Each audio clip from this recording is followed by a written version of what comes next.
नमस्कार, ये NB news देख रहे हैं आप। मैं हूं आपके साथ पल्लवी राजपूत और हमारे खास कार्यक्रम राजधानी लाइव में आप सभी का स्वागत है। और चलिए अब शुरुआत कर लेते हैं खबरों की। बुद्ध पूर्णिमा पर नेपाल के लुम्बिनी में भगवान बुद्ध की वंदना कर लौटे प्रधानमंत्री नरेंद्र मोदी कुशीनगर के बाद शाम को लखनऊ पहुंचे। यहां मुख्यमंत्री योगी आदित्यनाथ के सरकारी आवास पर पूर्व निर्धारित कार्यक्रम के तहत उन्होंने योगी मंत्रिमंडल के साथ बैठक कर मंत्रियों को सुशासन का गुरु मंत्र दिया। 2024 के लोकसभा चुनाव को लेकर विभिन्न विभागों की 100 दिन और 6 माह की कार्य योजना का संक्षिप्त ब्यौरा संबंधित मंत्रियों से लिया गया।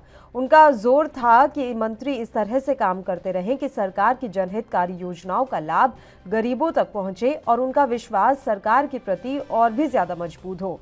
मंत्रियों से मुलाकात के कुछ समय आरक्षित रखने के बाद मंत्रियों के साथ बैठक शुरू हो गई। चूंकि मंत्रियों को पहले ही बता दिया गया था कि अपने अपने विभागों की 100 दिन और 6 माह की कार्य योजना के साथ ही हाल ही में किए गए मंडल और जिलों के भ्रमण की रिपोर्ट भी लेकर उपस्थित रहना है, इसलिए सभी मंत्री इसी तैयारी के साथ आए थे। सूत्रों ने बताया कि पीएम ने कुछ मंत्रियों से विभागीय कामकाज के बारे में संक्षेप में जानकारी ली। उल्लेखनीय है कि टीम योगी ने काम ही 2024 में होने जा रहे लोकसभा चुनाव को लक्ष्य बनाते हुए शुरू किया है।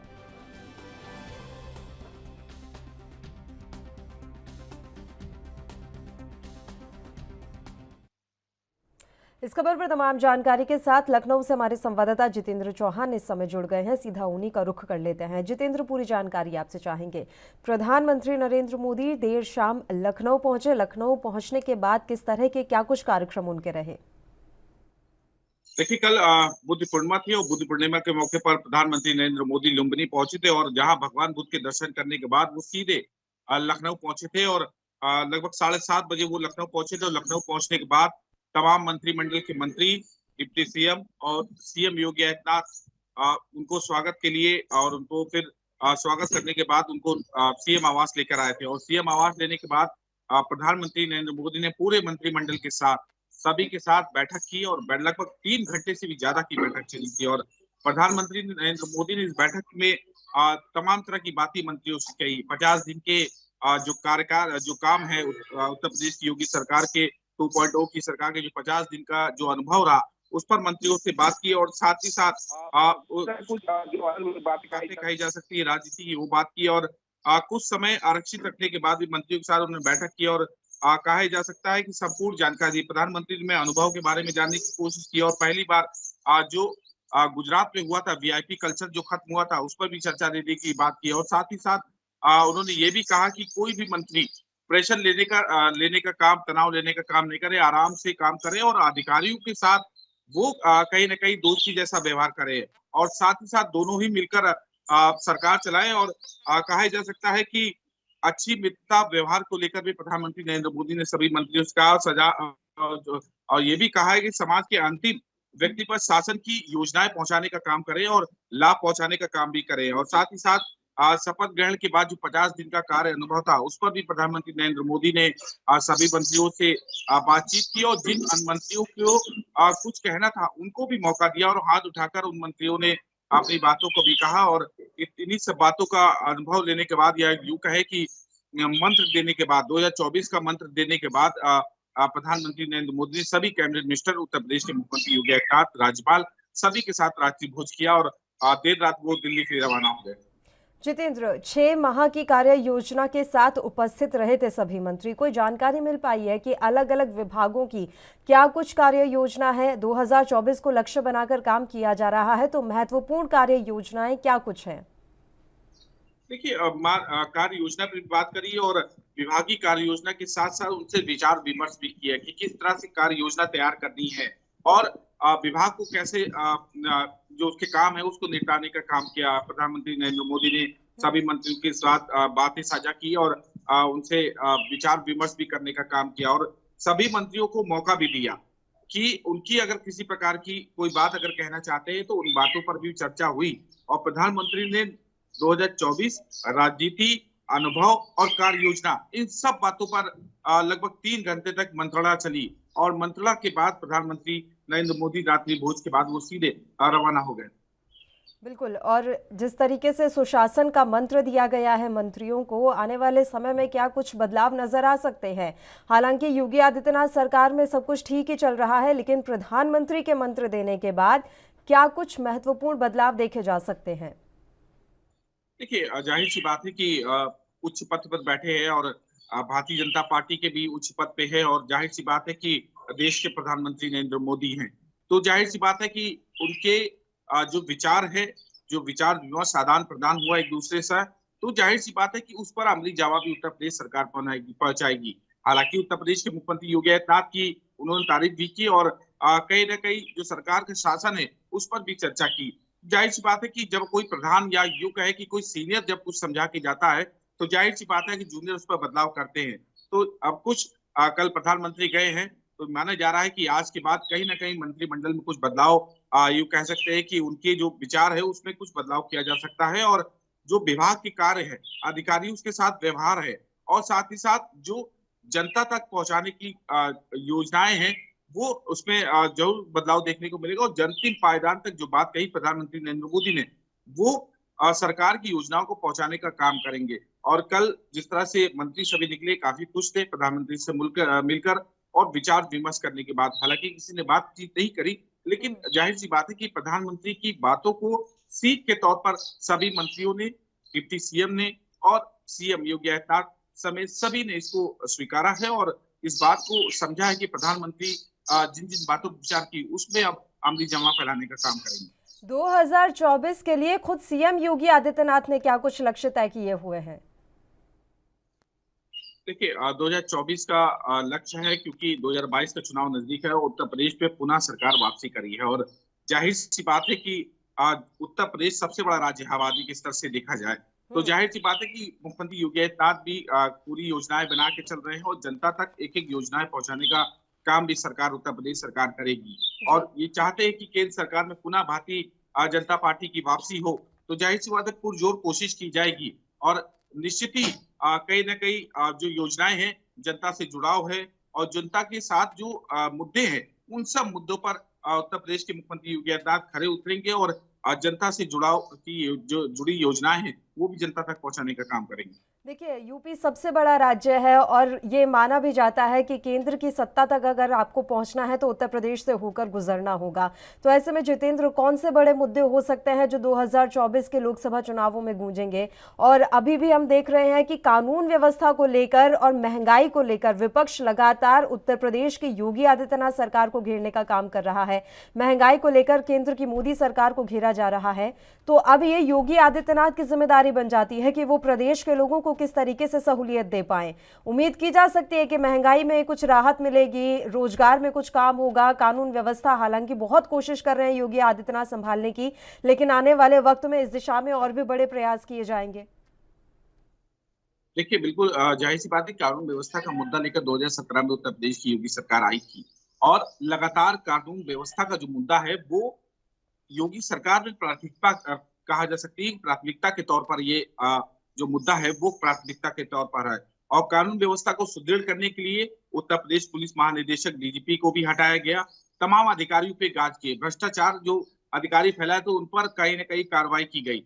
डीजीपी हटाए गए, गाजियाबाद के डीएम हटाए गए, सोनभद्र के डीएम, तो इस तरह से तमाम अधिकारी थे जिनको हटाने के लिए मुख्यमंत्री योगी आदित्यनाथ तत्पर रहे और कहीं ना कहीं जिसकी भी शिकायत मिली उस सब के खिलाफ कार्रवाई करने का काम उत्तर प्रदेश सरकार लगातार कर रही है। रही महंगाई की बात, सरकार लगातार प्रयासरत है कि उत्तर प्रदेश में महंगाई है वो कहीं ना कहीं काबू में रखे जाए और पेट्रोल के दामों पे भी सरकार कोशिश कर रही है कि उस पर भी काबू किया जाए और जो यूं कहे कि लोगों की निजी जिंदगी से जो ये चीजें हैं, आम चीजें हैं, उन पर सरकार पूरी तरह से प्रयास कर रही है कि महंगाई पे काबू पाया जाए। हालांकि महंगाई इस समय की मौजूदा समय की बात करें तो महंगाई सब्जी की दाम हो, चाहे खाद्य तेल की बात की जाए, चाहे रसोई गैस की बात की जाए, चाहे और भी जो चीजें हैं जो आम जिंदगी से जुड़ी है उन सब पर लगातार महंगाई बढ़ी है और सरकार पुरजोर कोशिश कर रही है कि इस पर कंट्रोल किया जाए। तमाम तरह के बयान भी आए सरकार के और सरकार ने अधिकारियों किया कि कोशिश करें कि इस महंगाई को रोका जा सके। चलिए, शुक्रिया जितेंद्र, आप हमारे साथ जुड़े, तमाम जानकारी आपने हम तक पहुंचाई। तो आपको बता दें कि बुद्ध पूर्णिमा पर नेपाल के लुम्बिनी में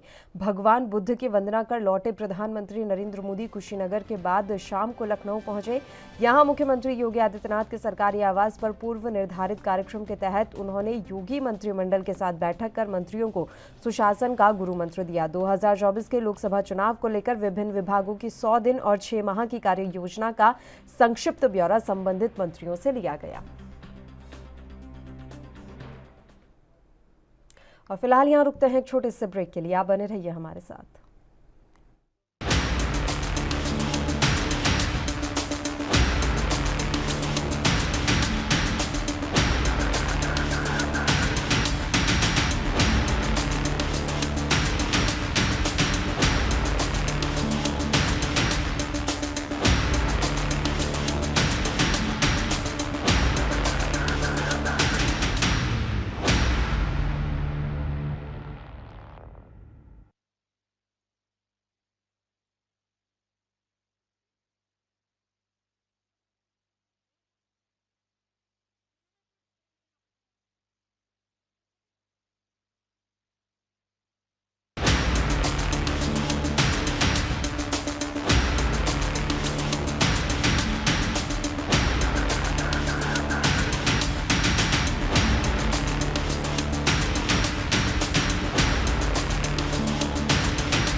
ब्रेक के बाद एक बार फिर से आप सभी का स्वागत है। अब बढ़ते हैं राजधानी दिल्ली की खबर की ओर।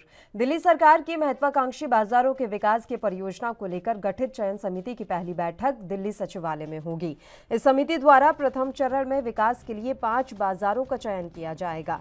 मामले के जानकारों के मुताबिक इसमें कमला नगर, Lajpat Nagar, Nehru place, Sarojini Nagar, Rajouri garden, greater Kailash और खारी बावली को तरजीही मिल सकती है। हालांकि जरूरी ये है कि इन बाजारों के कारोबारी संगठनों ने इसके लिए पहले से इंटरनेट के माध्यम से आवेदन कर रखे हों। वैसे इसके लिए 50 से अधिक दिल्ली के प्रमुख मार्केट संगठनों से सुझाव, प्रस्ताव और प्रार्थना पत्र मिले हैं, जो अपने बाजारों का कायाकल्प चाहते हैं। इस बार के बजट को दिल्ली सरकार ने रोजगार बजट नाम दिया था और बाजारों के विकास के साथ कारोबार बढ़ाने के लिए उत्सवों के आयोजन के बजट आवंटित किए। पहले चरण में कुल 5 बाजारों का विकास किया जाना है। इसके लिए कुल 100 करोड़ रुपए खर्च किए जाएंगे। इसी क्रम में बाजार संगठनों से सरकार ने सुझाव मांगे थे। अब आगे बढ़ते हुए बाजारों की चयन प्रक्रिया को आगे बढ़ाने के लिए Delhi tourism and transportation development corporation limited ने 8 सदस्यीय समिति का गठन किया है। समिति बाजार संगठनों से मिले सुझावों पर विचार करेगी और 20 मई को इस संबंध में एक रिपोर्ट उप मुख्यमंत्री और वित्त मंत्री मनीष सिसोदिया को सौंपेगी।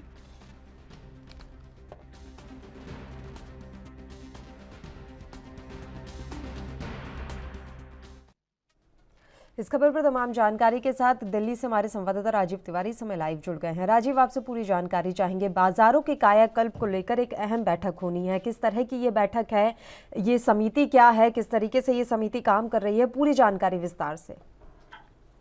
देखिए, बिल्कुल सही कहा आपने। यहाँ पर बात करें दिल्ली सरकार की, तो दिल्ली सरकार जिस तरीके से लगातार प्रयास करती नजर आ रही है, दिल्ली के चांदनी चौक को भी कायाकल्प किया गया है। यहाँ तक कि लगातार कहीं ना कहीं कोशिश ये की कि ये दिल्ली को सुंदर बनाया जाए, बेहतर बनाया जाए, और इसी को लेकर अब दिल्ली के बाजार जो हैं उनको भी अब कायाकल्प किया जाएगा। यानी कि सीधे सीधे कहे तो उनको अब बदला जाएगा। यानी कि लगातार दिल्ली के तमाम जो बाजार हैं, लगभग कह सकते हैं 50 से ज्यादा ऐसे बाजार हैं जो कहीं ना कहीं फेमस बाजार कहलाते हैं, मगर दिल्ली की सरकार जो है अब इन बाजारों को बदलने वाली है। यानी कि सीधे सीधे कहे तो कायाकल्प करने वाली है। चाहे वो पानी की सुविधा हो, या फिर कहें ट्रांसपोर्टेशन की सुविधाएं हो, या फिर रोडों की सुविधाएं हो, या फिर कहें बिजली की सुविधाएं हो, या फिर कहें कहते ट्रैफिक जाम की समस्या हो, उससे कहीं ना कहीं इन बाजारों को अब निजात दिलाई जाएगी। और लगातार इसके लिए प्रयास भी किया जा रहा है। और आज एक बैठक की जाएगी जिसके अंदर व्यापारी संगठनों की बात करें, या फिर कहें बाजार संगठनों की बात करें,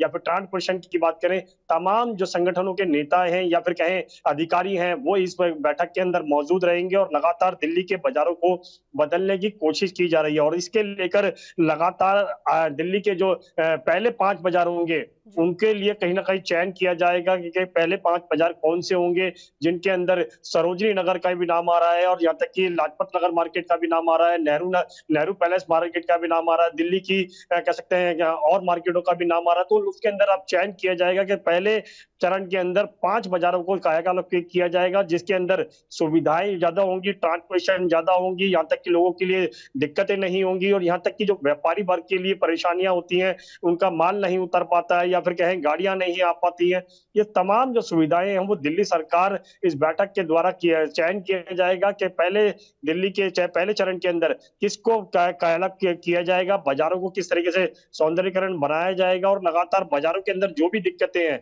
वो व्यापारी संगठनों और बाजारों के संगठनों के नेताओं के साथ मिलकर बैठक के अंदर दूर करने की कोशिश की जाएगी। जी राजीव, और ये भी जानकारी मिल रही है उन्हीं बाजारों का भी चयन होगा जिन्होंने पहले से ऑनलाइन इसके लिए पंजीकरण करा रखा हो। किस तरह की ये प्रक्रिया थी और किस तरीके के आवेदन बाजार संगठनों को कराने थे?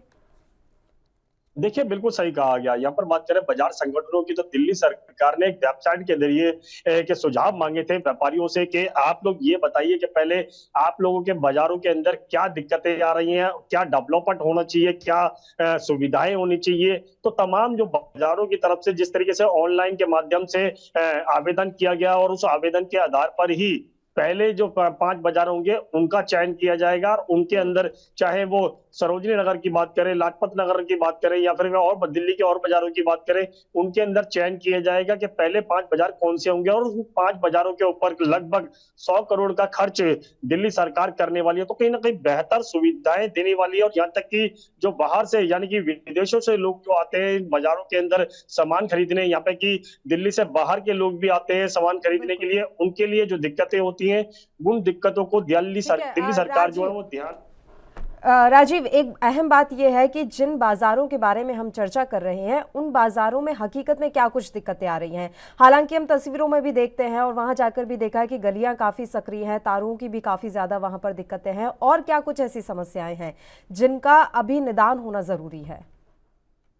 देखिए, बिल्कुल सही कहा आपने। यहाँ पर बात करें अभी की स्थिति की, तो अभी हालात जो है वो कहीं ना कहीं बिगड़े हुए हैं। दिल्ली के सरोजनी नगर की बात करें तो वहां पर पार्किंग की सुविधाएं नहीं है।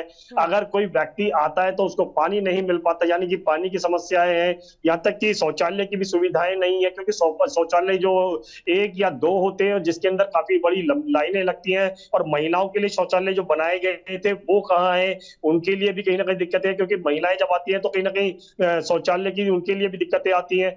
तो व्यापारी संगठन जो है यानी कि बाजारों के संगठन जो है वो यही सुविधाएं सबसे ज्यादा चाहते हैं, और यहाँ तक कि जिस तरीके से बाजारों के अंदर जो उनका व्यापारियों का माल आता है तो उनके लिए भी कहीं ना कहीं दिक्कतें होती हैं। अगर व्यापारियों का ट्रक आ जाता है तो उससे कहीं ना कहीं जाम की स्थिति बन जाती है, और इसको लेकर कहीं ना कहीं बार बार दिल्ली सरकार से गुहार की जाती है। ट्रैफिक जाम की समस्याओं को लेकर भी दिल्ली पुलिस से गुहार की जाती है, ट्रैफिक पुलिस से भी गुहार की जाती है, मगर अभी तक कोई सॉल्यूशन नहीं निकलता हुआ नजर आया। और इसी को लेकर दिल्ली सरकार के द्वारा कहीं ना कहीं कोशिश की जाएगी कि ये सारी सुविधाएं जो है वो दिल्ली के व्यापारियों को दी जाए, और दिल्ली की जो भी समस्याएं हैं दिल्ली के व्यापारियों की उनको दूर की जाए। और जिस तरीके से 100 करोड़ का बजट रखा गया है उससे साफ जाहिर है कहीं ना कहीं दिल्ली के बाजारों को कहीं ना कहीं बदला जाएगा। अगर बदल जाते हैं तो कहीं ना कहीं आने वाले दिनों के अंदर भी दिल्ली के व्यापारियों की तरफ से भी और दिल्ली सरकार की तरफ से भी कहीं ना कहीं उनका विकास जो है वो होता हुआ नजर आएगा, और व्यापारी जो है वो कहीं ना कहीं संतुष्ट होते हुए नजर आएंगे। जी राजीव, कोविड के बाद से बाजार की स्थिति वाकई में काफी ज्यादा खराब हो गई थी। आर्थिक समस्या बाजार और दुकानदारों को झेलनी पड़ रही थी। क्या अभी उस संकट से उबर गए हैं बाजार? जो दुकानदार हैं, मार्केट कमेटी है, उनका क्या कुछ कहना है इस बारे में? देखिए, बिल्कुल सही कहा आपने। यहाँ पर बात करें कोरोना काल के अंदर तो वैसे ही लोगों के बिजनेस की बात करें, व्यापारियों की बात करें तो लगातार कहीं ना कहीं सब चीज बिगड़ चुकी थी, मगर अभी की बात करें तो हालात अभी भी इतने सामान्य नहीं हुए, क्योंकि महंगाई के बोझ भी कहीं ना कहीं पड़ता हुआ नजर आ रहा है, जिसकी वजह से व्यापारियों के पास ग्राहक नहीं आता है। दिल्ली के सदर बाजार की मार्केट की बात करें तो वर्ल्ड की सबसे बड़ी मार्केट है, और यहाँ पर भी सबसे ज्यादा व्यापारियों को परेशानी है। यहाँ पर छोटी छोटी गलियां हैं, इतनी तंग गलियां हैं कि आप 2 व्यक्ति अगर गली के अंदर खड़े हो जाए तो कहीं ना कहीं रास्ता बंद हो जाता है। तो इतनी तंग गलियां हैं। तारों की बात करें तो बिजली की तारें, केबल की तारें, या फिर टेलीफोन की सारी समस्याओं से ये बाजार जूझ रहे हैं, और इसी समस्या के निदान के लिए इस कमेटी का गठन किया था। उम्मीद करते हैं कि कमेटी जब अपनी रिपोर्ट सौंपेगी तो इन बाजारों का कायाकल्प होगा। शुक्रिया राजीव, आप हमारे साथ जुड़े तमाम जानकारी देने के लिए, और यहाँ एक छोटे से ब्रेक के लिए हम रुक रहे हैं, जल्द हाजिर होंगे।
ब्रेक के बाद एक बार फिर से आप सभी का स्वागत है। बढ़ते हैं कुछ और खबरों की ओर। पंजाब में धान की बुआई के समय बिजली की उपलब्धता को लेकर पंजाब के बिजली मंत्री हरभजन सिंह के साथ किसान संगठनों की बैठक बेनतीजा रही थी, जिसके बाद किसानों ने 17 मई को पंजाब सरकार के खिलाफ चंडीगढ़ में विरोध प्रदर्शन करने का ऐलान किया था।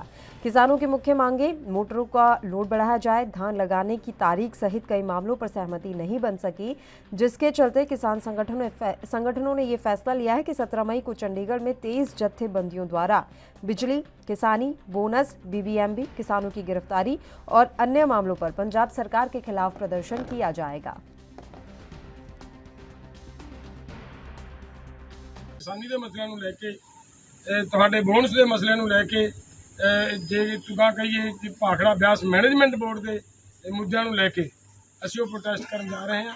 ਜਿਸ ਤਰ੍ਹਾਂ ਕਿਸਾਨਾਂ ਦੀਆਂ ਇਹਨਾਂ ਨੇ ਪਿਛਲੇ ਦਿਨਾਂ ਦੇ ਵਿੱਚ ਗ੍ਰਿਫਤਾਰੀਆਂ ਕੀਤੀਆਂ, ਉਹਨਾਂ ਸਾਰੀਆਂ ਗੱਲਾਂ ਨੂੰ ਲੈ ਕੇ ਸਾਡਾ ਇਹ ਪ੍ਰੋਟੈਸਟ ਹੋਣਾ ਹੈ।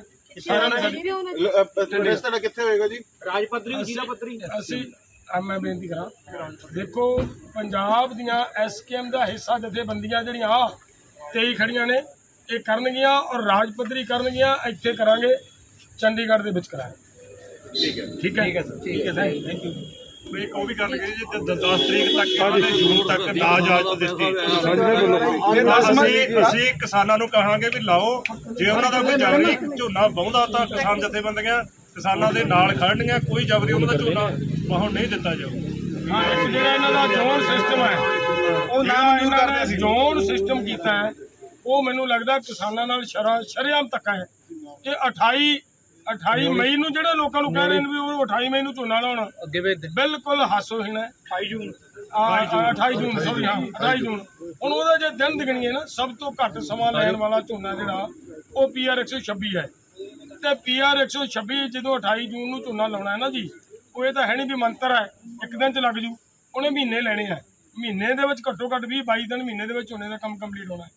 ਔਰ ਉਹ ਅੱਗੇ ਜਾ ਕੇ ਕਟਾਈ ਦੇਖੋ ਕਿਹੜੇ ਟਾਈਮ 'ਚ ਹੋਏਗੀ, ਉਹਦੇ ਤੁਸੀਂ 100 ਦਿਨ 104-5 ਦਿਨ ਜਦੋਂ ਗਿਣੋਗੇ ਤੇ ਅੱਗੇ ਕਣਕ ਬੀਜਣ ਦਾ ਕਿਸਾਨ ਕੋਲ ਸਮਾਂ ਹੀ ਨਹੀਂ ਬਚਦਾ, ਤੇ ਫਿਰ ਪਰਾਲੀ ਦਾ ਮੁੱਦਾ ਖੜਾ ਹੋਣਾ ਹੈ ਕਿ ਕਿਸਾਨ ਪਰਾਲੀ ਕਿਉਂ ਸਾੜਦਾ ਹੈ। ਸੋ ਇਹ ਸਾਰੀਆਂ ਸਮੱਸਿਆਵਾਂ ਨੇ ਜਿਨ੍ਹਾਂ ਦੇ ਲੈ ਕੇ ਅਸੀਂ 17 ਤਰੀਕ ਦਾ ਸਾਡਾ ਪ੍ਰੋਗਰਾਮ। ਜਿਹੜਾ 126 ਝੋਨਾ ਕਹਿੰਦੇ ਆ, ਉਹਦਾ ਬੀਜ ਹੈ ਨਹੀਂ ਸਰਕਾਰ ਕੋਲ। ਸਰਕਾਰ ਕਹਿੰਦੀ ਉਹ ਬੁਲਾਓ, ਤੇ ਅਸੀਂ ਕਹਿੰਦੇ ਬੀਜ ਉਪਲਬਧ ਕਰਾਓ, ਪਰ ਬੀਜ ਹੈ ਨਹੀਂ ਇਹਨਾਂ ਕੋਲ। ਦਾਅਵਾ ਕੀਤਾ ਗਿਆ ਜੀ, ਸਰਕਾਰ ਤਾਂ ਕਹਿ ਰਹੀ ਹੈ PSU ਕਿ ਸਾਡੇ ਕੋਲ ਬੀਜ ਹੀ ਨਹੀਂ ਗਾ। ਹਾਂ, ਉਹੀ ਗੱਲ ਆ।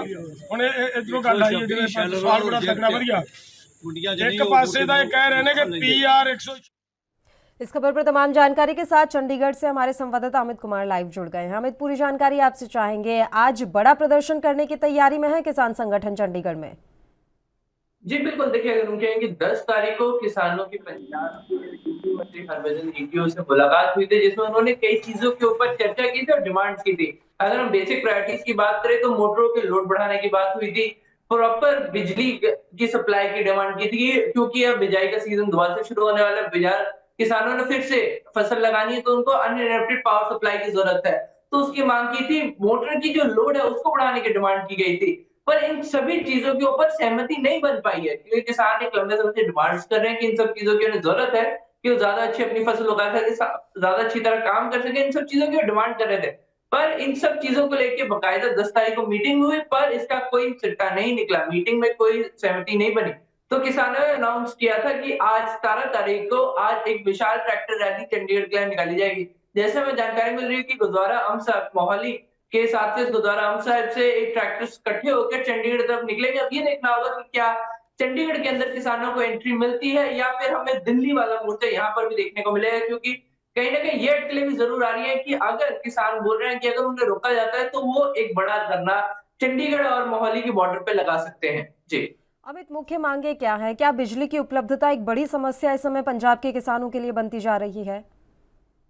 जी बिल्कुल, देखिए अगर हम बात करें तो बिजली एक अहम मुद्दा है। अगर हम कहें कि बिना बिजली के मोटरें नहीं चलती और बिना अगर मोटर नहीं चलेगी तो किसानों के पास पानी नहीं होगा। तो सबसे बड़ी जो डिमांड यही है कि किसान बोल रहे हैं कि अनइंटरप्टेड पावर सप्लाई खेतों के लिए, जो मोटर्स के लिए बिजली आती है वो अनइंटरप्टेडली लगातार आती रहे, ये डिमांड की गई थी। दूसरा, जो मोटरों के लिए लोड दिया गया है कि हम कहेंगे जितनी पावर की मोटर चाहिए उसकी परमिशन नहीं दी गई है, तो किसान लगातार डिमांड कर रहे हैं कि मोटरों का लोड बढ़ाया जाए, कि जैसे 2 kV की है तो उसको बढ़ा के 3 या 4 kV की परमिशन दी जाए, क्योंकि अब पानी का लेवल भी गिर चुका है। तो उसके लिए ज्यादा बड़ी और ज्यादा पावरफुल मोटर्स की जरूरत है। तो ये दो कुछ अगर हम कह सकते हैं कि मेजर डिमांड में से एक है जिसको लेकर किसान आज अपना बड़ा प्रदर्शन कर रहे हैं। जी ठीक है अमित, आप लगातार हमारे साथ बने रहिए। एक छोटे से ब्रेक के लिए यहाँ रुक रहे हैं, जल्द हाजिर होंगे।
ब्रेक के बाद एक बार फिर से आप सभी का स्वागत है। चंडीगढ़ से हमारे संवाददाता अमित कुमार लगातार हमारे साथ बने हुए हैं। अमित, ये भी एक बड़ी बात सामने निकल कर आ रही है कि किसान जो है फसलों की बुवाई नहीं कर पा रहे हैं सही समय पर, इसलिए उन्हें बड़ी दिक्कतें हो रही हैं। बिल्कुल, देखिए इस बार अगर हम कहें कि एक बड़ा मोमेंटम दोबारा से खड़ा होने की कोशिश की जा रही है। हम कहें 23 किसान जत्थेबंदियां इकट्ठा हो रही है और ये इस बार इकट्ठा होने के कारण सिर्फ बिजली नहीं है। अगर हम कहें कि जो किसानों को बकायदा डेट्स अलॉट की गई है, रीजन बाय रीजन जो किसानों को फसल बीजने के लिए डेट्स दी गई, तो उसका भी किसान विरोध करते नजर आ रहे हैं कि किसानों का कहना है कि जिस ऑर्डर पे नॉर्मली बिजाई होती थी, इसको पूरी तरह से सरकार ने बंद किया है। कि आमतौर पर जो लोग पहले बिजाई करते थे, जिनकी पहले फसल तैयार होती थी, उसके लोग खेतों में पहुंचते थे, इस बार उनको बिल्कुल एंड में डेट दी गई है कि उनको सबसे लेट बिजाई करने के लिए बात की गई है। इस चीज को लेकर किसानों में बड़ा रोष है, क्योंकि किसान अपनी खुद की एक साइकिल फॉलो करते हैं, पर वो साइकिल इन नई डेट्स के साथ वो अगर हम कहें कि फॉलो नहीं हो रही, तो किसानों ने एक चेतावनी ये भी दी है कि अगर सरकार डेट्स नहीं बदलती है तो उसके बावजूद किसान अपनी खुद की रखी हुई 10 तारीख की डेट से बिजाई शुरू कर देंगे और सरकार के ऑर्डर्स नहीं मानेंगे। तो ये एक दूसरा अगर हम कह सकते हैं एक मेजर वजह है कि किसान आज आंदोलन करने को उतर आए हैं। इसके अलावा कई छोटे छोटे और कारण है, जैसे कि किसानों के ऊपर दर्ज पर्चे जो अब तक खत्म नहीं किए गए उनको लेकर लगातार है, बीबीएमबी का मसला है, साथ ही साथ जो पानी का मसला है, इन सभी मसलों को लेकर भी अगर हम कहें कि आज के प्रोटेस्ट को रखा गया है। पर मेन अगर हम बात करें तो कहीं ना कहीं बिजाई की समय के लिए जो डेट्स अलॉट किया उसमें बदलाव, दूसरा जो मोटर्स के लोड बढ़ाने की डिमांड है वो, और अनइंटरप्टेड पावर सप्लाई खेतों के लिए, क्योंकि किसानों को बिजली की बहुत ज्यादा जरूरत है। और इस बार अगर हम कहें कि पंजाब में बिजली की सप्लाई डिमांड बहुत ज्यादा बढ़ चुकी है और ऐसे में बहुत ज्यादा जरूरत है कि सरकार किसी तरह से किसानों की बात सुने और इसको लेके कोई ना कोई प्रिवेंटिव स्टेप जरूर उठाए। जी चलिए, शुक्रिया अमित, आप हमारे साथ जुड़े, तमाम जानकारी आपने हमारे साथ साझा की। एक और छोटे से ब्रेक के लिए यहाँ रुक रहे हैं, जल्द हाजिर होंगे।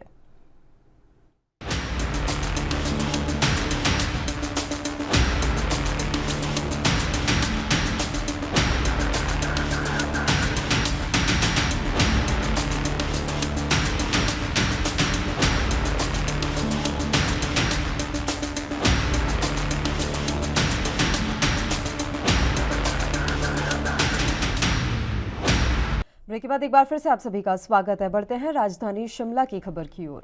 पंजाब में मिली जीत के बाद अब आम आदमी पार्टी के हौसले बुलंद हैं और वो अब हिमाचल में भी राजनीतिक जमीन तलाशने में जुट गई है। हिमाचल में स्वास्थ्य, शिक्षा, बेरोजगारी को मुख्य मुद्दा बनाकर आम आदमी पार्टी लोगों के बीच जा रही है। आम आदमी पार्टी के प्रमुख अरविंद केजरीवाल मंडी और कांगड़ा में जहां रैलियां कर चुके हैं, वहीं दिल्ली के उप मुख्यमंत्री मनीष सिसोदिया भी आज हिमाचल आ रहे हैं।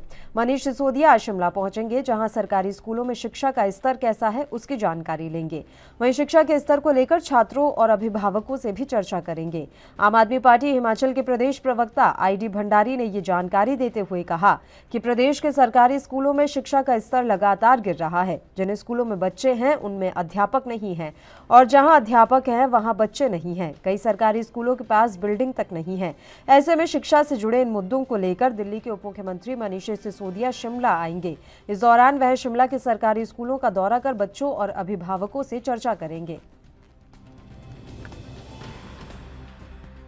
हुई है और इस मुद्दे को उठाया है, तो जगह जगह से अब पता चल रहा है कि काफ़ी ज़्यादा स्कूल हैं वहाँ बच्चे नहीं हैं, और कई जगह बच्चे हैं वहाँ टीचर नहीं हैं, टोटल मिसमैच है। देन कई स्कूलों में बच्चों के लिए बिल्डिंग नहीं है, ग्राउंड में बैठ रहे हैं, धूप में बैठ रहे हैं, इसी तरह बैठने का सिस्टम नहीं है, डेस्क नहीं है, दूसरी चीज़ नहीं है।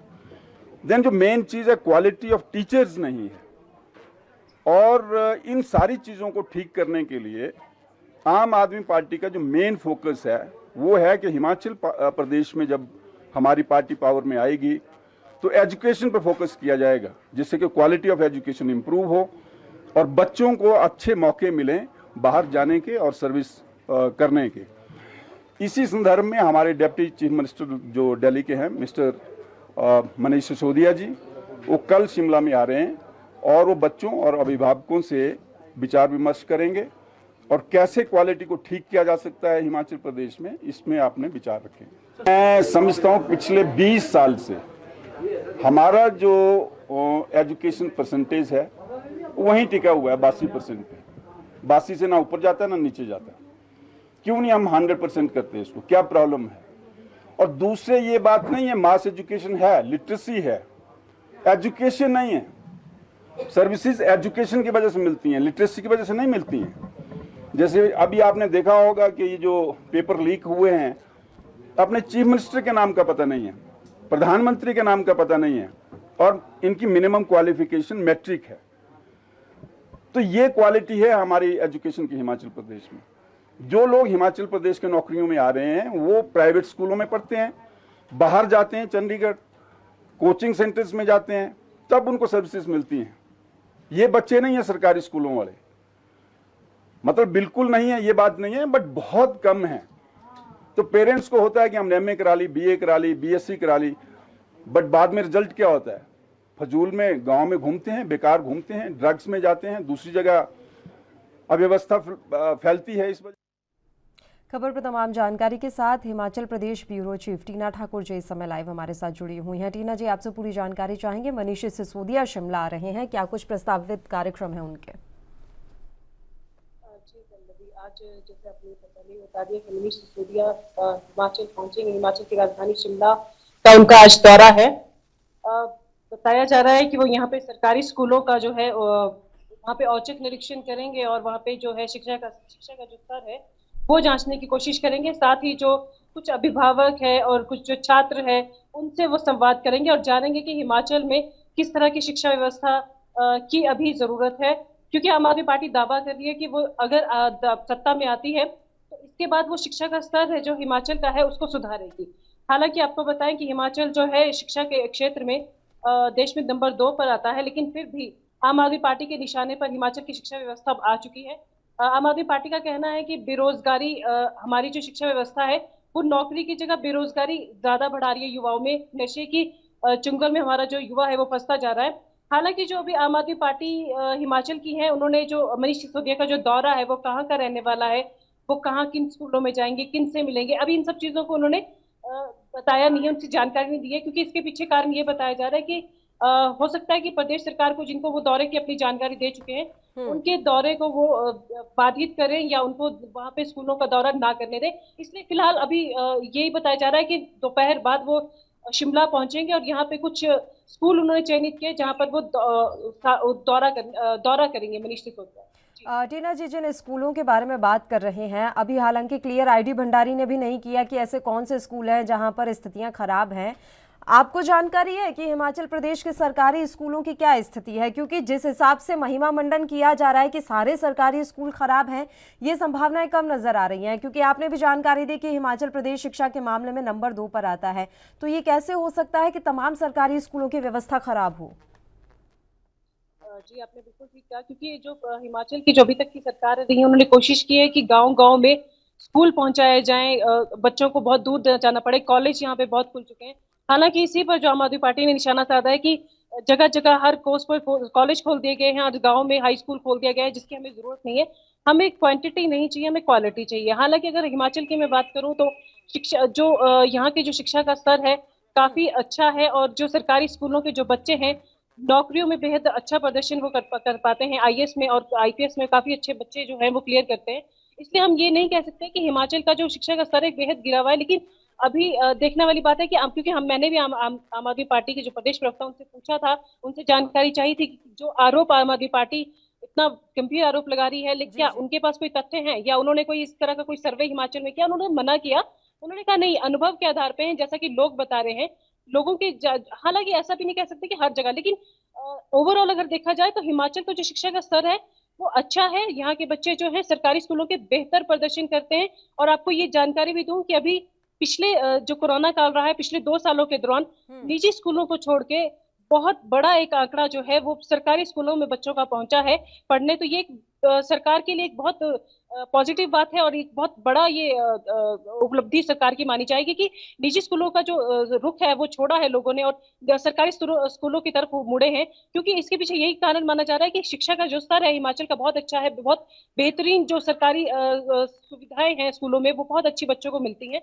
और इसीलिए जो है अभिभावकों ने भी जो निजी क्षेत्र है उनका मुंह छोड़ के सरकारी स्कूलों का रुख किया है। तो अब ये देखने वाली बात है कि आम आदमी पार्टी आज की जो डिप्टी सीएम है जो आज पहुंचेंगे वो किस तरह का जो औचक निरीक्षण करते हैं उसमें क्या निकल कर आता है उनके सामने, ये आने वाली बात है। लेकिन अभी फिलहाल तो हिमाचल को इस तरह के जो हम कह रहे हैं कि शिक्षा का स्तर बेहद गिरा हुआ है, इसे ओवरऑल ऐसा नहीं कहा जा सकता है। एक चीज जरूर है टीना जी कि आम आदमी पार्टी मुद्दों की राजनीति करती है। वो जहां जहां चुनाव लड़ते हैं वहां पर शिक्षा, स्वास्थ्य, इन्हीं के बारे में बात की जाती है। लेकिन हिमाचल प्रदेश में शिक्षा को क्या बड़ा मुद्दा आम आदमी पार्टी बना पाएगी, ये बड़ा सवाल है। क्योंकि वहां पर शिक्षा की स्थिति ठीक है। स्वास्थ्य के बारे में अब हम आपसे जानकारी चाहेंगे कि स्वास्थ्य को भी एक मुद्दा बनाने की कोशिश की जा रही है। स्वास्थ्य व्यवस्था हिमाचल प्रदेश की क्या कुछ कहती हैं? जी बिल्कुल आपने सही कहा कि आम आदमी पार्टी के पैर निशाने पर बेरोजगारी, स्वास्थ्य और शिक्षा जैसे मुद्दे हैं। शिक्षा पे हम बात कर चुके हैं। स्वास्थ्य की अगर मैं बात करूं तो हिमाचल की जो स्वास्थ्य सुविधाएं हैं वो भी काफी अच्छी हैं। क्योंकि आईजीएमसी है जो सबसे बड़ा जो आईजीएमसी जो सबसे बड़ा जो सरकारी हॉस्पिटल है हिमाचल का, उसमें जो है पीजीआई स्तर की जो स्वास्थ्य सुविधाएं है वो देने की कोशिश सरकार ने की है। हालांकि फिर भी शिक्षा के स्वास्थ्य के क्षेत्र में हम ये नहीं कह सकते कि हिमाचल बहुत बेहतर है, लेकिन अन्य राज्यों की तुलना में बहुत बढ़िया हम लोग कर रहे हैं। हालांकि गंभीर बीमारियों के लिए पीजीआई का रुख करना पड़ता है, कुछ बीमारियों के लिए पीजीआई की तरफ मुड़ना पड़ता है। तो लेकिन ओवरऑल अगर हम देखें तो कोरोना काल में सरकार ने बहुत बेहतरीन वेंटिलेटर्स की बहुत अच्छी व्यवस्था की, ऑक्सीजन सिलेंडर्स की बहुत अच्छी व्यवस्था की है। अभी जैसे कोरोना की कोई जो चौथी संभावित लहर थी उसके लिए के पूरे प्रदेश सरकार के जो हॉस्पिटल्स है, जिला स्तर के, उपमंडल स्तर तक के हॉस्पिटल्स को बेड व्यवस्था उनकी बहुत बेहतरीन की गई, उनपे हर सुविधा दी गई है। तो ओवरऑल अगर हम देखें तो हिमाचल में ये बहुत बड़ा मुद्दा नहीं हो सकता। हालांकि बेरोजगारी जो है वो बड़ा मुद्दा बन सकता है यहाँ पे, क्योंकि जैसे आपने पुलिस भर्ती लीक में ये जो पेपर है उसमें लीक जो हो गया था वो एक बहुत बड़ा मुद्दा आम आदमी पार्टी बना सकती है, कांग्रेस बना सकती है। लेकिन अगर हम शिक्षा और स्वास्थ्य की बात करें तो उनको इतना बड़ा इतना बड़ा सर पे इसको टारगेट नहीं किया जाता। बिल्कुल, अभी यही देखना होगा मनीष सिसोदिया जिस मुद्दों को लेकर यहाँ पर आ रहे हैं वो इतना सफल हो पाते हैं या नहीं। शुक्रिया टीना जी, आप हमारे साथ जुड़ी, तमाम जानकारी आपने हमारे साथ साझा की। उत्तराखंड की खबर का रुख करते हैं। कई दिनों के बाद विदेश दौरे से लौटे पर्यटन मंत्री सतपाल महाराज चार धाम यात्रा व्यवस्था पर बात करते नजर आए। मंत्री सतपाल महाराज ने कहा कि चार धाम यात्रा में अब तक 5 लाख से ज्यादा श्रद्धालु दर्शन कर चुके हैं। वहीं उन्होंने कहा कि जितने मंदिरों में रहने की क्षमता होगी उसी के मुताबिक यात्रियों को चार धाम भेजा जाएगा। रुके यात्री और परेशान हो रहे श्रद्धालुओं को मंत्री ने सुझाव दिया कि उत्तराखंड में चार धाम के अलावा अन्य स्थल भी हैं, वे वहां पर जा सकते हैं। मंत्री सतपाल महाराज ने यह भी साफ किया कि जो भी अव्यवस्थाएं थी उसको दूर किया जा रहा है और काफी हद तक व्यवस्थाओं को दुरुस्त कर लिया गया है। इसके अलावा उन्होंने ये कहा कि जो भी यात्री इस समय परेशान हो रहे हैं वे अन्य स्थानों का रुख कर लें। हालांकि अपने विदेश दौरे पर पूछे गए सवाल पर मंत्री सतपाल महाराज बचते नजर आए।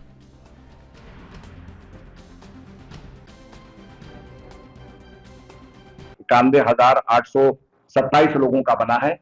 तो ये हमारे लिए बड़े गौरव की बात है कितने लोग आ रहे हैं। पर कैरिंग कैपेसिटी के बारे में मैं बार बार कहता रहा और मैं फिर से कहूंगा कि जो कैरिंग कैपेसिटी हमारे धामों की है उसके मुताबिक ही लोग जाएं। और खास करके अब ये भी देखने को मिला है कि कोरोना से लोगों के लंग्स भी इन्फेक्ट हुए हैं। सच में तो देखा जाए, आप जानते हैं कि चार धाम में हमारी ऑल वेदर रोड बन गई है जिससे सीधे यात्री ऋषिकेश से चलते हैं और सीधे बद्रीनाथ पहुंचते हैं। पर एक्लेमेटाइजेशन का होना बहुत जरूरी है। जब हम ले जाते हैं तो 2 से 3 दिन तक एक्लेमेटाइजेशन के लिए लोग वहां पर विश्राम करते हैं। किसी को हिलने डुलने नहीं दिया जाता है, और जब बॉडी सस्टेन कर जाती है, बॉडी वहां के एनवायरमेंट से सस्टेन कर जाती है, तब वहां पर पर्यटन को आगे बढ़ाने को और आगे घूमने फिरने को आपको मौका दिया जाता है। यहाँ पर वो बात नहीं हो रही है, इसलिए खासकर जो कोरोना से प्रभावित लोग हैं उनसे मैं आग्रह करूंगा कि अपना फिटनेस करवा के डॉक्टरों से परामर्श करके ही आए और अपने आप को एक्सर्ट ना करें। अगर आपको ब्लड प्रेशर है तो धीरे धीरे यात्रा करें। हेली सर्विस चल रही है, और भी हम सर्विसेज को लाने का प्रयास कर रहे हैं। इलेक्ट्रिक व्हीकल्स का प्रयास कर, ऑल टर्न व्हीकल्स का प्रयास कर रहे हैं ताकि लोगों को पहुंचा सके। तो मैं समझता हूं कि लोग एक्सर्ट अपने आप को ना करें।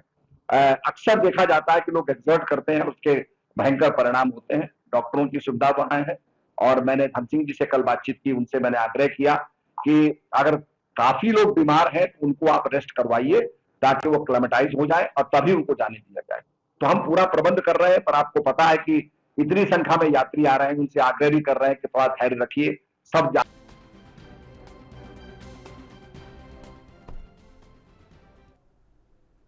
खबर पर तमाम जानकारी के साथ हमारे संवाददाता अस्करी जाफरी इस समय लाइव जुड़ गए हैं, फोन लाइन पर इस समय हमारे साथ जुड़े हुए हैं। उनका रुख कर लेते हैं। जाफरी, आपसे पूरी जानकारी हम चाहेंगे। सतपाल महाराज ने चारधाम यात्रा व्यवस्था को लेकर क्या कुछ जानकारी साझा की है और यात्रियों से क्या कुछ अपील उनके द्वारा की गई? देखिए पल्लवी, विदेश दौरे से लौटने के बाद पहली बार सतपाल महाराज मीडिया से मुखातिब हुए हैं। साफ तौर से उनका कहना है कि जो भी यात्री, जो भी श्रद्धालु चारधाम यात्रा पर आ रहे हैं, सबसे पहले उनको अपना हेल्थ चेकअप कराना चाहिए। वो इस कंडीशन में है कि नहीं है कि यात्रा कर सकते हैं कि नहीं कर सकते, इन तमाम चीज़ों की जो है जानकारी रखनी चाहिए। अपना हेल्थ अपडेट्स होना चाहिए हर एक यात्री के पास।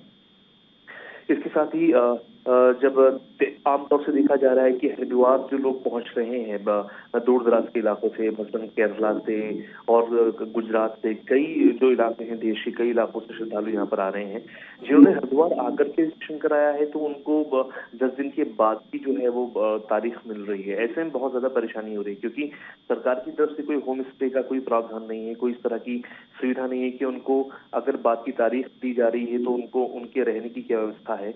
इन तमाम चीजों पर भी सवाल किए गए थे, जहां पर जो है सतपाल महाराज जो है कहीं ना कहीं बचते भी नजर आए हैं।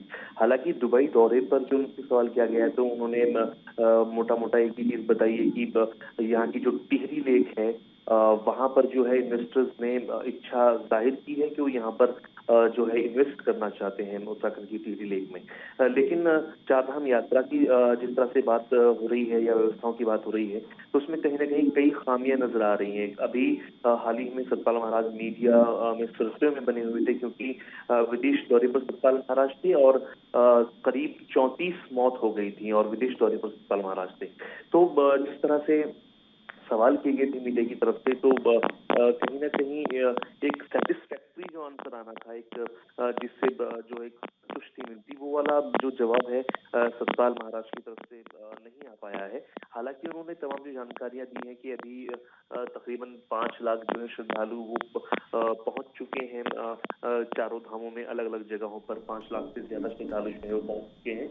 लेकिन अब बात जाए तमाम व्यवस्थाओं की, क्योंकि जिस तरह से देखा जा रहा है कि तमाम जो लोग हैं वो बाहर से आ रहे हैं जिनका रजिस्ट्रेशन नहीं हो पा रहा है और अगर वो रजिस्ट्रेशन करते हैं तो उनको पासपोर्ट टाइम पर नहीं मिल पाता है। इस तरह की तमाम जो दिक्कतें वो आ रही है। पल्लवी, एक बड़ी बात उन्होंने कही है कि अब तक 5 लाख से ज्यादा श्रद्धालु दर्शन कर चुके हैं। साथ ही वो अपील कर रहे हैं कि जो आ रहे हैं श्रद्धालु, उन्हें चारधाम के दर्शन नहीं हो पा रहे हैं तो वे अन्य जगह का रुख कर लें। अब सवाल यह है कि अन्य जगहों का अगर रुख करेंगे तो बहुत सी व्यवस्थाएं खराब भी तो हो सकती हैं। जाफरी, पहले से ट्रैफिक व्यवस्था इस समय सुचारू रूप से नहीं चल पा रही है, हर जगह भीड़ भाड़ का नजारा है। ऐसे में अगर श्रद्धालु अन्य जगहों का रुख करेंगे तो वहां की व्यवस्था कौन बनाएगा? देखिए पल्लवी, इसमें कोई शक नहीं है, आपका सवाल एकदम वाजिब है। जिस तरह से सतपाल महाराज ने भी कहा है, अगर श्रद्धालु केदारनाथ तक नहीं पहुंच पा रहे हैं, केदारधाम तक नहीं पहुंच पा रहे हैं तो वो अन्य धामों का रुख कर सकते हैं या अन्य जो तीर्थस्थल है वहां पर जाकर दर्शन कर सकते हैं।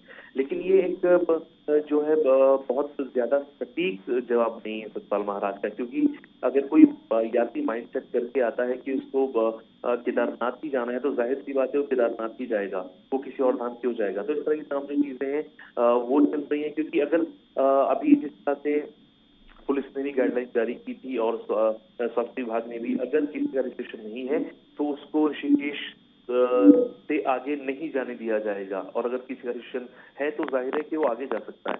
तो जिसका रजिस्ट्रेशन नहीं है वह उनके सामने तमाम जो समस्याएं हैं वो खड़ी हो रही हैं, क्योंकि रजिस्ट्रेशन समय पर नहीं हो पा रहे हैं, पोर्टल सही से काम नहीं कर पा रहे हैं, इस तरह की तमाम जो व्यवस्थाएं पल्लवी वो देखी जा रही हैं। क्योंकि अगर आज की तारीख में कोई अपना रजिस्ट्रेशन कराता है तो जरूर उसको आज की तारीख में इससे अगले 10 दिन बाद ऐसे में वो जो श्रद्धालु है वो कितना तरह की तमाम के सामने। चलिए, शुक्रिया आप हमारे साथ जुड़े तमाम जानकारी देने के लिए।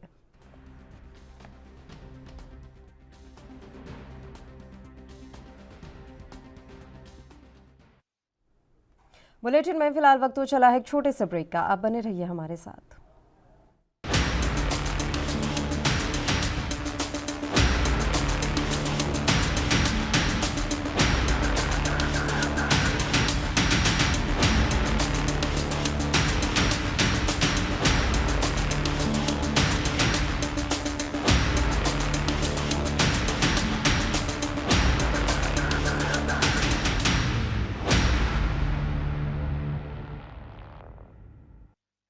ब्रेक के बाद एक बार फिर से आप सभी का स्वागत है। बढ़ते हैं महाराष्ट्र की खबर की ओर। महाराष्ट्र के पुणे में केंद्रीय मंत्री स्मृति ईरानी के खिलाफ एनसीपी की महिला कार्यकर्ताओं ने जमकर हंगामा किया। जिस होटल में वह रुकी थी उसके बाहर नारेबाजी की और फिर होटल में घुसने का प्रयास किया। उसके बाद बाल गंधर्व रंग मंदिर में भी एनसीपी के कार्यकर्ताओं ने जमकर बवाल काटा, जिसके बाद बीजेपी और एनसीपी के कार्यकर्ता आमने सामने आ गए। केंद्रीय मंत्री स्मृति ईरानी केंद्रीय गृह मंत्री अमित शाह पर लिखी गई एक पुस्तक के विमोचन कार्यक्रम के लिए पुणे पहुंची थी। एनसीपी कार्यकर्ताओं को जब इसकी भनक लगी तो वे होटल के बाहर पहुंच गए और महंगाई को लेकर उग्र प्रदर्शन किया। कार्यकर्ता अपने साथ गैस का सिलेंडर लेकर पहुंचे थे तो कुछ महिलाएं चूड़ियां लेकर पहुंची थी। दरअसल कार्यकर्ता महंगाई को लेकर अपना रोष जाहिर करना चाह रही थी, लेकिन प्रदर्शन उग्र होते देख पुलिस ने कई कार्यकर्ताओं को हिरासत में ले लिया। दूसरी ओर पटसन क्षेत्र और पश्चिम बंगाल प्रदेश इकाई के प्रति केंद्र सरकार की नीतियों से नाराज बीजेपी सांसद अर्जुन सिंह को शीर्ष नेतृत्व ने तलब किया है। उन्होंने कहा कि वह उठाए गए मुद्दों पर केंद्रीय नेतृत्व को सफाई देने के लिए तैयार हैं और वे पार्टी के शीर्ष नेतृत्व से मिलने के लिए दिल्ली जा रहे हैं।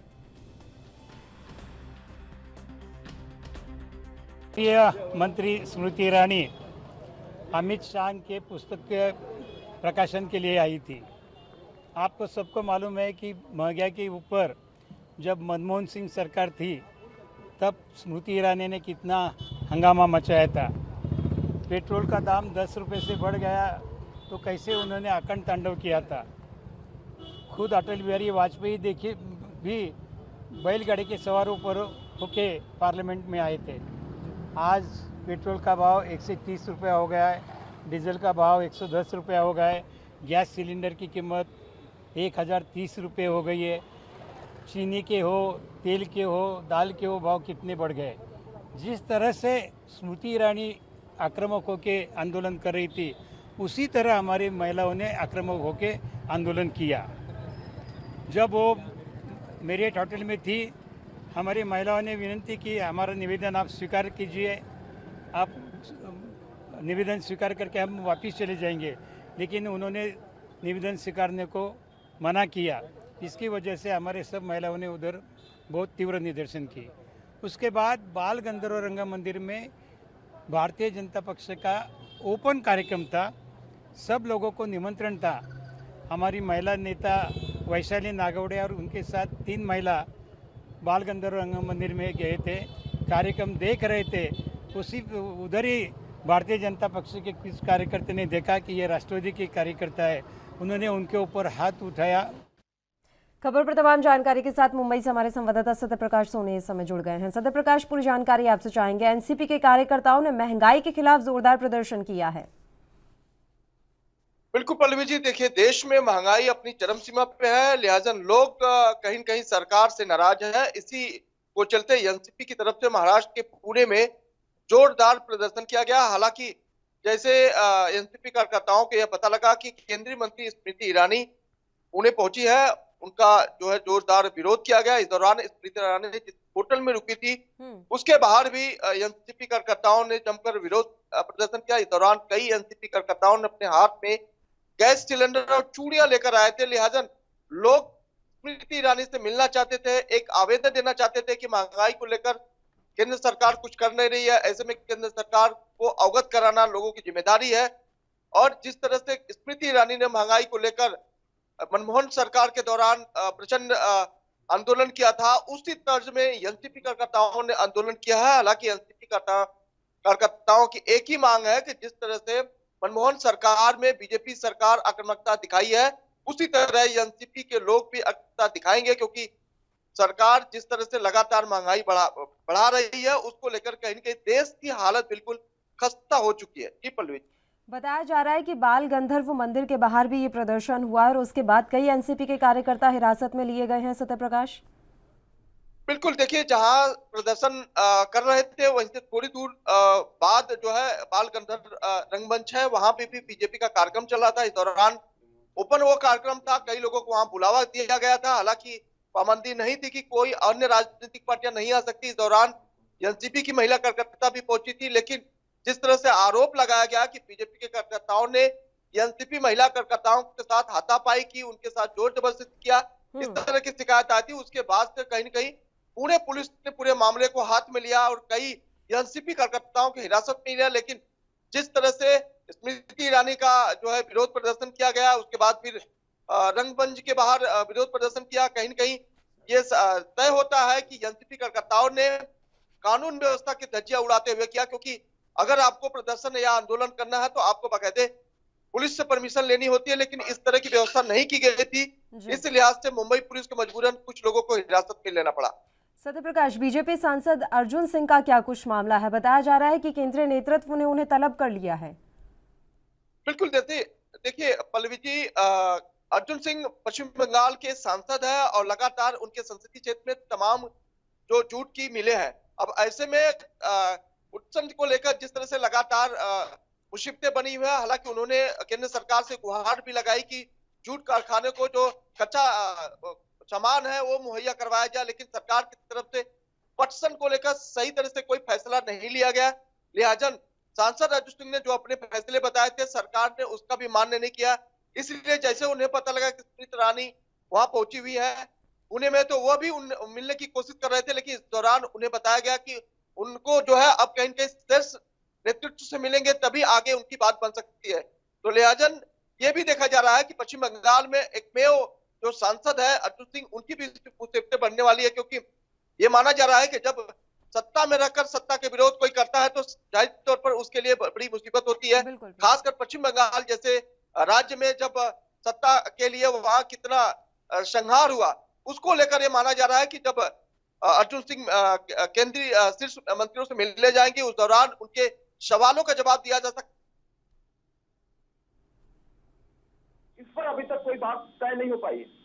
अभी जानकारी मिल पाई है कि कब वे जाकर केंद्रीय नेतृत्व से मुलाकात करेंगे और किस तरह की बातचीत उनकी होनी है, और क्या स्मृति ईरानी के खिलाफ जो प्रदर्शन हो रहा था उसमें अर्जुन सिंह शामिल हुए थे? देखिए, अर्जुन सिंह को यह जानकारी मिली थी कि स्मृति ईरानी महाराष्ट्र मुंबई पुणे में पधारी हुई है, लिहाजा वो अपनी बात रखने के लिए उनसे मिलना चाहते थे। लेकिन स्मृति ईरानी के तरफ से कहा गया कि वह उनसे मिल नहीं सकती, क्योंकि उनसे मिलने के लिए शीर्ष मंडल बैठा हुआ, वो उनसे मुलाकात करेंगे, क्योंकि उनका जो मुद्दा है उस मुद्दे पर स्मृति ईरानी अपना फैसला नहीं दे सकती है। तो जाहिर तौर पर वह मिलने जरूर आए थे, लेकिन मुलाकात नहीं हुई, इस तरह की जानकारी है। फिलहाल अर्जुन सिंह कब दिल्ली जाएंगे, कब मंत्रिमंडल से मुलाकात होगी, इस पर उन्होंने कोई चर्चा नहीं की, लेकिन ये माना जा रहा है कि बहुत जल्द वो जाएंगे और अपनी बात रखेंगे। जिस तरह से उनके संसदीय क्षेत्र में तमाम मिलें बंद पड़ी हुई है, तमाम मिलों की जो है जो पटसन की कारोबार है वो कहीं न कहीं बंद पड़ा हुआ, उसको उबारने के लिए, उसको जो है आगे बढ़ाने के लिए पूरी कोशिश कर रहा है। शुक्रिया सत्य प्रकाश, आप हमारे साथ जुड़े तमाम जानकारी देने के लिए। तो आपको बता दें कि महाराष्ट्र के पुणे में केंद्रीय मंत्री स्मृति ईरानी के खिलाफ एनसीपी के कार्यकर्ताओं ने जबरदस्त तरीके से प्रदर्शन किया है। ये प्रदर्शन महंगाई के खिलाफ किया गया। वहीं दूसरी तरफ बीजेपी सांसद अर्जुन सिंह की मुश्किलें बढ़ती हुई नजर आ रही हैं, क्योंकि उन्हें केंद्रीय नेतृत्व ने तलब कर लिया है। इसी के साथ राजधानी लाइव में फिलहाल के लिए इतना ही। मुझे दीजिए इजाजत। देश और प्रदेश के तमाम ताज़ा खबरों के लिए आप बने रहिए हमारे साथ। नमस्कार।